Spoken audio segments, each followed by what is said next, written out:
What up, boys, and welcome back to another video. So in today's video, I want to talk about the event that went live today, which is Hallow's End. And if you guys didn't know, there's some gold to be made with Hallow's End. Now, the most popular way of making gold with Hallow's End is by simply just running around outside of all of the inns and the cities and pick up the basket of candy to get the trick or treat thingy, like the currency, and buy the battle pets. And if you guys want to do that, I would highly advise you guys to get the add-on candy buckets. I don't think the gold per hour doing that is good enough, so I don't do it. Instead, I kill these bad boy skeletons to make even more gold. Now, before we go into the details, I do want to mention that you guys can still get the 0 to 10 million gold guide for 50% off if you use code Shadowlands. And it's an in-depth guide that I've spent over a year developing and updated now. And it contains step-by-step every single farm that you should do in order to reach gold cap. And also, whenever a new expansion comes out, I'm going to update that book for the expansion, so it's always going to be fresh and relevant. And you guys don't have to pay anything for all of the updates. So you can find it linked down below in the description. Now, this farm has been changed, so that's what I want to talk about as well. Like, by going to Shadowmoon Valley all the way down south here, the crabs that's usually at this location has been replaced with pumpkins and skeletons for Hallow's End. Now, these guys have a chance at dropping a toy, the Coin of Many Faces, that will give you a random appearance when you use it.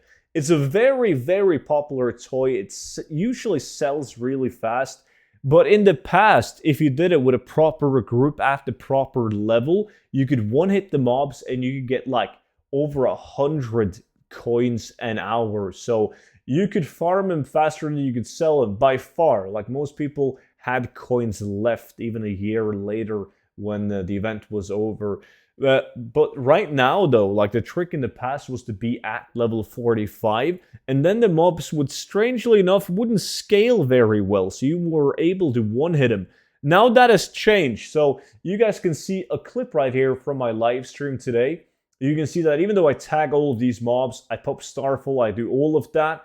I even have help of 4 other people to tag the mobs with the Sunfire and Moonfire, and they also have Starfalls up. They don't die fast. It is way harder to farm these coins now, even in the 5-man group, because they simply take longer to kill, right? And it doesn't matter if you play in a 45 or in a 50 or a 60, because they will scale appropriate to that level.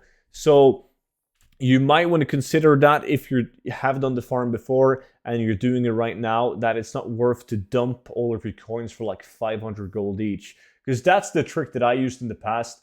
I would farm like a couple thousand of these coins, and I would simply just put them up on the auction house for close to nothing, like 500 gold each. Because even at 500 gold each, I would still make 50,000 gold an hour selling these coins. But right now, after doing it for 1 hour, I managed to get 31 coins. So if I sell them for 2,000 gold each, which shouldn't be any problem, I sold a couple of them today already from the stock that I'd left from last year, I'll be making roughly 60,000 gold an hour just killing these guys. So it's a very simple farm. Just get yourself a group, kill these skeletons right here. There's usually people doing like the daily quests and so on, helping you with the forest spawn. We did, however, get a second group to kill mobs on this island just to help with the spawns. But since the mobs take longer to kill right now, it's not really an issue. Just get a group and start killing all the mobs.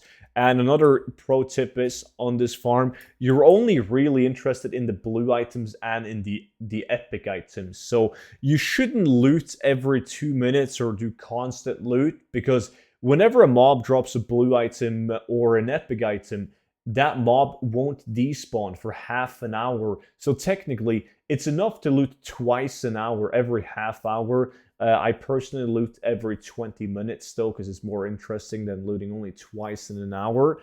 So you don't have to waste time running around and looting. And trust me, it definitely plays a matter in the total kills per hour if you loot every 2 minutes or constantly, or just stick to looting 2 to 3 times an hour. But that is pretty much it for today's video. If you guys got any questions whatsoever, leave them down below. Make sure that you guys check out the 0 to 10 million gold guide. and I will see you all back in on tomorrow's video. So thanks for watching. Bye bye.